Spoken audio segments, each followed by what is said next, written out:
Hi everyone. आज हम पढ़ते हैं कुनिंदाज के बारे में। तो कुनिंदाज का जो हिस्टोरिकल टाइम पीरियड है, जो कि आर्कियोलॉजी से हमने डिराइव किया है, वो 200 बीसी से 300 ईडी के अराउंड हमने डिसाइफर किया हुआ है। कुनिंदाज इस प्रकार से उत्तराखंड एरिया में रूल करते थे। अब कुनिंदाज के बारे में जानने से पहले थोड़ा कुनिंदाज जिस एरिया को रूल करते थे उसके आसपास के इलाकों के बारे में हम थोड़ा देख लेते हैं। तो जो मौर्यन पीरियड चल रहा था, तो जो उत्तराखंड के जो फुटहिल्स थे वो मोस्ट प्रोबेबली मौर्यन कंट्रोल में थे। ये हम इसलिए बोल सकते हैं क्योंकि कालसी का अशोकन रॉक इंस्क्रिप्शन हमें यहीं पर मिलता है। ठीक है, यमुना वैली देहरादून डिस्ट्रिक्ट में मिलता है।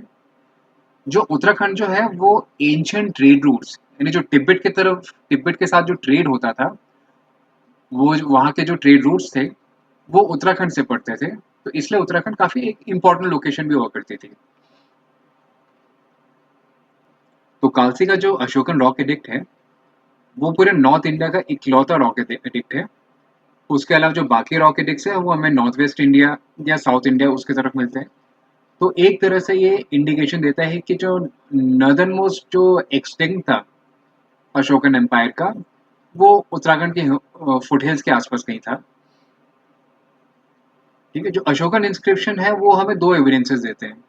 सबसे पहली बात तो एक पॉपुलेशन रहती थी उत्तराखंड में जो पढ़ी लिखी थी, लिटरेट थी, जो ब्राह्मी स्क्रिप्ट पढ़ सकते थे, क्योंकि अशोकन इंस्क्रिप्शन ब्राह्मी स्क्रिप्ट में होते थे। सेकेंडली बुद्धिज्म को इन्फ्लुएंस इस साइड था, ये भी एक तरह से ये दर्शाता है। देखिए, एविडेंस बताता है कि उत्तराखंड के जो फुटहिल्स है वो डेफिनेटली मौर्यन कंट्रोल में थे। पर, पर उत्तराखंड के जो हायर रीचेस थे, जो पहाड़ी इलाके थे, वहां पे हमारे पास कोई ऐसा एविडेंस नहीं है, कंक्लूसिव एविडेंस नहीं है जो ये पॉइंट कर सके कि मौर्यन जो कंट्रोल है वो उस साइड भी एक्सटेंड करती थी। तो इसलिए हम ये मान सकते हैं कि जो पहाड़ी एरिया से उत्तराखंड के, वो सेमी इंडिपेंडेंट थे, या फिर इंडिपेंडेंट भी बोल सकते हो, क्योंकि जो ऊपर के जो पहाड़ी इलाके थे वो कंपेरेटिवली डिफिकल्ट थे कंट्रोल करना, स्पेशली उस टाइम पे जब transportation and modes of communication इतने स्ट्रांग नहीं थे। इवन आज के ज़माने में जो पहाड़ी इलाके हैं उनको कंट्रोल करना, एडमिनिस्टर करना एक एडमिनिस्ट्रेटिव चैलेंज हो जाता है गवर्नमेंट्स के लिए। उस टाइम तो और भी ज़्यादा डिफिकल्ट रहा होगा। तो ये बोल सकते हैं कि ये अज्यूम किया जाता है काफ़ी हिस्टोरियंस द्वारा कि जो पहाड़ी इलाके थे वो इंडिपेंडेंट थे, सेमी इंडिपेंडेंट थे, एंड वो मोस्ट प्रोबेबली मौर्यन कंट्रोल, जो मौर्यन एम्पायर था उनके अधीन रहे होंगे, बट एक सेमी इंडिपेंडेंट अपनी एग्जिस्टेंस जीते थे। इवन शुंगा पीरियड में भी, शुंगा जो मौर्यस के बाद जिस पावर ने नॉर्थ इंडिया को कंट्रोल किया था, उस टाइम पे हमें चंपावत में एक बुद्धिस्ट स्तूपा मिलता है, चंपावत के सेनापानी इलाके में। बट फिर भी हम ये नहीं बोल सकते कि जो पहाड़ी इलाके हैं वहां पे मौर्य या उनके बाद शुंगास का कोई कंट्रोल था। हम यही मानते हैं, जो हिस्टोरियंस यही मानते हैं कि जो हिली पार्ट से उत्तराखंड के, वो मोरलेस नेटिव जो लोकल जो रूलर्स थे, किंग्स थे, उन्हीं के अंडर रहे होंगे। तो अब ये लोकल रूलर्स कौन थे और शुरुआत कहाँ से हुई थी? तो देखिए, जो आर्कियोलॉजिकल एविडेंस है वो ये दर्शाता है कि अराउंड 200 बीसी टू 200 एडी, जो कहीं कहीं 300 एडी भी लिखा हुआ है, ज्यादा कंफ्यूज नहीं होना है। ठीक है, वहां पे कुनिंदाज नाम की एक पावर थी जो डोमिनेट करती थी पूरा उत्तराखंड इलाका, हिल एरिया स्पेशली। अब कुनिंदा जो है सब उत्तराखंड के सबसे एंशियंट रूलर्स है और सबसे पहली पॉलिटिकल पावर है। ठीक है, सबसे फर्स्ट पॉलिटिकल पावर जिन्होंने मोरलेस पूरे उत्तराखंड पे रूल किया था।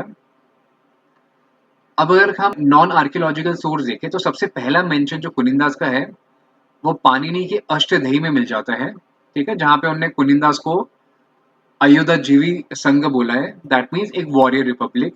ठीक है, इंडियन एपिक्स और पुराण में भी है। अगर आपको याद होगा हमने लिटरेरी सोर्सेज में पढ़ा था कि महाभारत में हमने कुनिंदास का मेंशन देखा हुआ है, जहां महाभारत में बोला गया था कि कुनिंदास का जो किंग थे उनका नाम था सुबाहु, और उनकी कैपिटल होती थी सुबाहुपुर, दैट इज श्रीनगर। और उन्होंने पांडवस की तरफ से महाभारत में युद्ध किया था। ठीक है, अब हमें काफी ब्रॉन्ज और सिल्वर कॉइन्स मिलते हैं उत्तराखंड के हिली एरियाज में, जो हमें कुनिंदास के डोमिनेशन के बारे में बताता है। मतलब एक ये एविडेंस देता है कि कुनिंदास का रूल होता था उत्तराखंड एरिया में। Now these are archaeological sources. ये ज़्यादा कॉन्क्रीट एविडेंस है कुनिंदा रूल के बारे में एज़ कम्पेयर टू जो लिटरेरी सोर्सेज़ है, जो रिलीजियस लिटरेरी सोर्सेज़ है। ये कुछ कुनिंदा कॉइन्स है।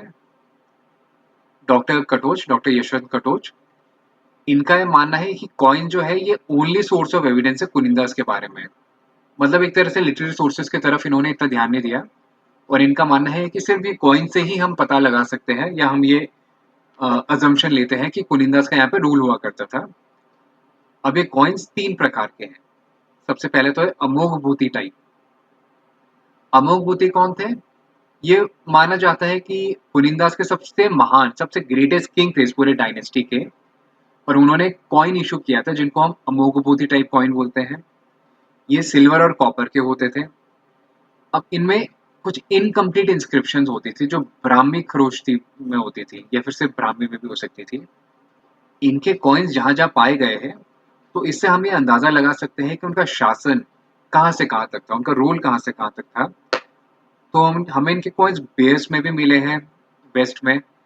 बेस एक तरह से हिमाचल एरिया में आ जाता है और अलकनंदा तक भी मिले हुए हैं और दक्षिण में एज़ फार एज़ लुधियाना तक भी दिखते हैं and Saharanpur side, UP side भी दिखते हैं। तो ठीक-ठाक इनका एक्सटेंट दिखता है, मतलब सिर्फ पहाड़ी इलाके ही नहीं, बल्कि नीचे के गंगा प्लेन, तराई एरिया में भी इनका रूल दिखता है।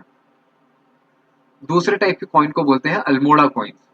इसलिए बोला जाता है कि सबसे पहले अल्मोड़ा में, इनिशियली सिर्फ अल्मोड़ा में ही दिखे थे। ये मोस्टली हमें उत्तराखंड के पहाड़ी इलाकों में ही दिखते हैं ये वाले कॉइन्स, ठीक है, एज कम्पेयर टू अमोघबूती कॉइन जो कि हमें लुधियाना सहारनपुर साइड में भी दिख जाते हैं। इसीलिए हम ये हिसाब लगा सकते हैं कि अमोघबूती जो थे सबसे पावरफुल रूलर रहे होंगे इस डायनेस्टी के, क्योंकि उनका एक्सटेंट ऑफ रूलिंग काफी ज्यादा दिख रहा है हमें, ठीक है।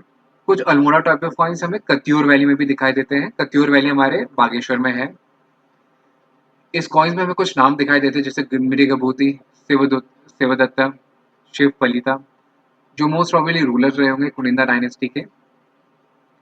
तीसरा टाइप है छत्रेश्वर कॉइन्स। छत्रेश्वर कौन थे? ये एक तरह से उनके प्रिसाइडिंग डीटी थी, यानी उनके जो चीफ गॉड है, जो मेन देवता है, उनको छत्रेश्वर छत्रेश्वर बोलते थे और उन्हीं के नाम पे, उन्हीं के ऑनर पे कॉइन्स इशू किए गए थे। अब मौर्यन पीरियड में बोला जाता है कि कुनिंदास जो थे मौर्यस के सबॉर्डिनेट रूलर थे, यानी उनके अधीन थे। और ऐसा हम इसलिए बोल सकते हैं क्योंकि कालसी इंस्क्रिप्शन में ऐसा मेंशन है। एग्जैक्टली कुनिंदास तो नहीं लिखा है but similar sounding word use किए गए जैसे पुनिंदा या पुलिंदास उस इंस्क्रिप्शन में, जहाँ अशोक ने बोल रखा है कि ये स्पेसिफिक रूलर है जो मेरे अंडर काम करते हैं, ठीक है। अमोघ भूति के डेथ के टाइम शकस, आपने ये एंशियंट हिस्ट्री में पढ़ा होगा, जब मौर्यन पीरियड, जब मौर्यन एम्पायर कोलैप्स हुआ था, तो काफी ट्राइब्स से जो एशिया से, वेस्टर्न एशिया से इंडिया की तरफ आए थे और यहाँ रूल करने लग गए थे। तो शख्स ने ये इलाका कैप्चर कर लिया था, प्लेन एरिया। तो जब शख्स ने इन एरियाज को कैप्चर किया था, तो उनका इन्फ्लुएंस हमें उत्तराखंड के कुछ एरियाज में भी देखने लग गया था, जैसे कि शक संवत, जो कि कुमाऊं रीजन में फॉलो किया जाता है। कुछ सन टेम्पल्स है कुमाऊं में, जो कि शकस के इन्फ्लुएंस के बारे में बताता है, क्योंकि शख्स जो थे वो सन गॉड की वर्शिपिंग करते थे। कटरमन सन टेम्पल जो अल्मोड़ा में है, बहुत खूबसूरत टेम्पल है कोसी नदी के पास। ये एक फेमस सन टेम्पल है जो शक इन्फ्लुएंस के बारे में पॉइंट आउट करता है। शख्स के बाद इस तेराई एरिया में कुशांस का कंट्रोल आ गया था। शख्स को लेटर ऑन कुशांस ने रिप्लेस कर दिया था, उनको हरा दिया था, खदेड़ दिया था और उनका रूल तेराई एरिया में स्टार्ट हो गया था। कुशान के टाइम हम ये मान सकते हैं कि कुनिंदास जो थे उनको कुशांस ने पहाड़ों की तरफ धकेल दिया था। ये हम इसलिए बोल सकते हैं क्योंकि कुशान पीरियड में हमें मोस्टली प्लेन एरिया, तराई एरिया में कुशांस कॉइन्स दिखते हैं और कुनिंदा कॉइन्स हमें सिर्फ पहाड़ी इलाकों में दिखाई देते हैं उस पीरियड में। दो कुनिंदास को पहाड़ों में पुश कर दिया था कुशांस ने, बट उनका इंडिपेंडेंट एग्जिस्टेंस था। दैट मीन्स वो कुशांस के वैसल्स नहीं थे, कुशांस उनके ओवरलॉर्ड्स नहीं थे, वो इंडिपेंडेंट थे। कुशान कॉइन हमें तेराई इलाके में मिलते हैं और शिवालिक इलाके में भी मिलते हैं, जैसे वीरभद्र जो आज को ऋषिकेश को बोलते हैं, मोरा ध्वज जो कि कोटद्वार को बोला जाता है, गोविशान जो काशीपुर को बोला जाता है। जब कुशान्स वीक हुए थे तो मोस्ट प्रोबेबली कुनिंदाज ने वापस इन इलाकों का कंट्रोल ले लिया था। कुशान पीरियड के बाद सेंट्रल हिमालयस में काफी सारे डायनेस्टीज आ गए थे। कुछ कॉइन जो थे कुनिंदाज के, स्पेशली जो अमोगबो टाइप के थे, उनका रिजेम्बलेंस हमें एक और किंगडम है जिनके जिनके कॉइन से सिमिलर लगता है, वो है योधेय क्लैन। ठीक है, तो ये हिस्टोरियंस मानते हैं कि कुनिंदा जो थे उन्होंने योधाइस के साथ एक अलायंस किया था, जिनके साथ उन्होंने कुशान्स को, जब कुशान्स वीक हो गए थे तो 3rd सेंचुरी में उनको इस इलाके से धकेल दिया था। इसके बाद जो लेटर कुनिंदाज जो थे वो काफी वीक हो गए थे और उस हिली एरियाज में ही उनका रूल कन्फाइंड हो गया था। और लोअर फुटहिल्स जो थे, तेराई इलाके जो थे, वो बाद में मल्टीपल किंगडम्स जो आए थे उनके कंट्रोल में आ गया था।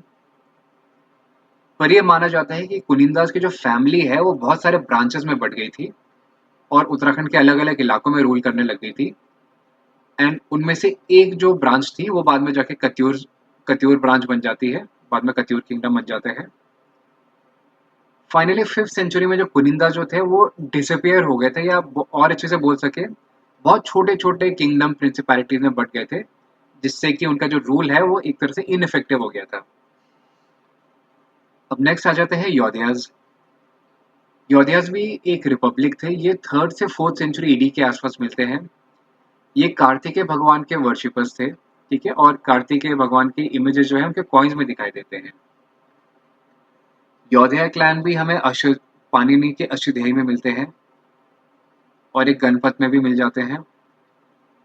महाभारत और पुराण में भी इनका मेंशन है। अब योधियास का जो एक्सटेंट था, मतलब जहाँ पे इनका एम्पायर होता था, वो हरियाणा, पंजाब, राजस्थान और हिमाचल, कांगड़ा साइड में भी था। वहां से इन्होंने अपना जो रूल है वो वेस्टर्न उत्तराखंड की तरफ एक्सटेंड कर दिया था। ठीक है, जब पुष्यमित्र सिंह की जब डेथ हुई थी और शुंग किंगडम जो था वो वीक हो गया था, तो इस टाइम इन्होंने अपनी इंडिपेंडेंस डिक्लेयर कर दी थी। अब उत्तराखंड में योधियास के रूल के बारे में देखते हैं। तो हमने ऊपर जैसे देखा, ये उत्तराखंड के वेस्टर्न पोर्शन को डोमिनेट करते थे। और वेस्टर्न उत्तराखंड में कौन सा एरिया आ गया? जौनसार बावर, जो आज का देहरादून डिस्ट्रिक्ट है। काला डंडा, ये आज को लैंसडाउन को उस समय काला डंडा बोला जाता था, ये पौड़ी डिस्ट्रिक्ट में मिलता है। और कुछ देहरादून के वो पार्ट्स जो सहारनपुर के बॉर्डर करते हैं। ठीक है, ये हमें कैसे पता चलता है कि योधियास इस एरिया में रूल करते थे? क्योंकि बहुत सारे कॉइन्स हमें यहाँ पे रिकवर हुए योधियास के। और हमने बात करी थी योधियास के कॉइन्स और जो कुनिंदास के कॉइन्स से काफी सिमिलर थे। योधियास का जो पावर का जो पीक था वो मिड 2nd सेंचुरी से लेकर 4th सेंचुरी तक था। ठीक है, जब इन्होंने कॉइन्स अपने स्ट्राइक किए थे। उसके बाद कुनिंदास जो थे वो एक तरह से बहुत ही परसिस्टेंट ग्रुप थे। जब योधियास ने एरिया कैप्चर किया था तब थोड़े वीक हो गए थे, गायब हो गए थे। और जैसे ही योधियास वीक होने लगे तो फिर से आ गए थे। अब बात करते हैं वर्षगण डायनेस्टी युगशेला की। ये वेस्टर्न सेंट्रल हिमालयस के आसपास रूल करते थे। इनके रूल किए गए एरिया को युगशैला भी बोला जाता था।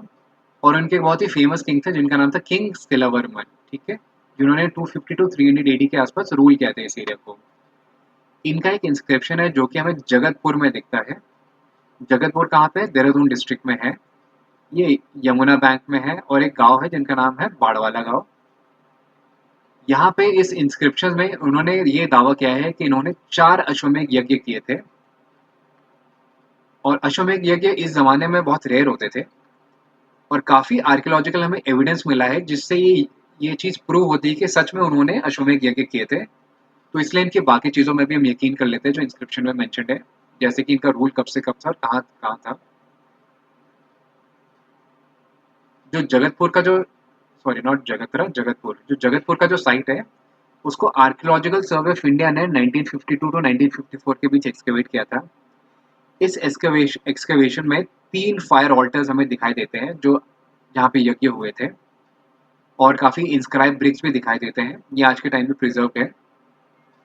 इन फायर ऑल्टर्स को बोला जाता है सैन्य चिट्टी। ये जब एक्सकेवेशन हुआ था तब ये ईगल के शेप में हमें दिखाई दिए थे। और इनमें संस्कृत में इंस्क्रिप्शन लिखी गई थी ब्राह्मी कैरेक्टर में, ब्रिक्स में, जो कि इन ऑल्टर्स में यूज किए गए थे। और इसमें ये कहा जाता है कि किंग सेलावर्मन, जो कि जिनको पूना भी बोला जाता था, ये योगेशेला नहीं युगशेला सॉरी, ये वृषगन गोत्र के थे और उन्होंने 4 अश्वमेध यज्ञ परफॉर्म किए थे। ठीक है, आज के ज़माने में ये साइट है। अभी यार एएसआई ने इस प्रकार से प्रिजर्व कर रखा है, बट जब एक्सकवेशन हुआ था तो ये ईगल शेप में था। काफ़ी इनके जो ब्रिक्स है वो म्यूज़ियम में शिफ्ट कर दिए गए हैं। अभी जो फायर ऑल्टर्स थे ये बहुत रेयर होते थे इवन उस ज़माने में भी। अब कुछ हिस्टोरियंस का मानना है कि सेलावर्मन जो है वो कुनिंदा थे और जबकि कुछ बोलते हैं कि यौधेय थे। बट कोई एविडेंस ऐसा है नहीं जो इनको दोनों से लिंक करता है।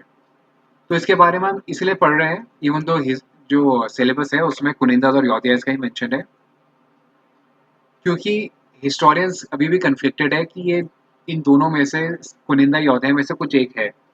इसलिए हम इसके बारे में पढ़ लेते हैं। प्लस ये जो साइट है एंशियंट साइट है ये काफ़ी फेमस है उत्तराखंड हिस्ट्री के कंपैरिजन में। तो आज के लिए इतना ही। आज हमने कुनिंदाज और यौधेयस कर दिया। देखिए सोर्सेज बहुत लिमिटेड है, बहुत ही कम है, तो जो मेरे को मैक्सिमम मिल पा रहा है मैं आपको करा रहा हूँ। मेरे को और मिलेगा मैं डेफिनेटली नोट्स अपडेट करूंगा और आपको और बताऊंगा। ओके, तब तक के लिए थैंक यू।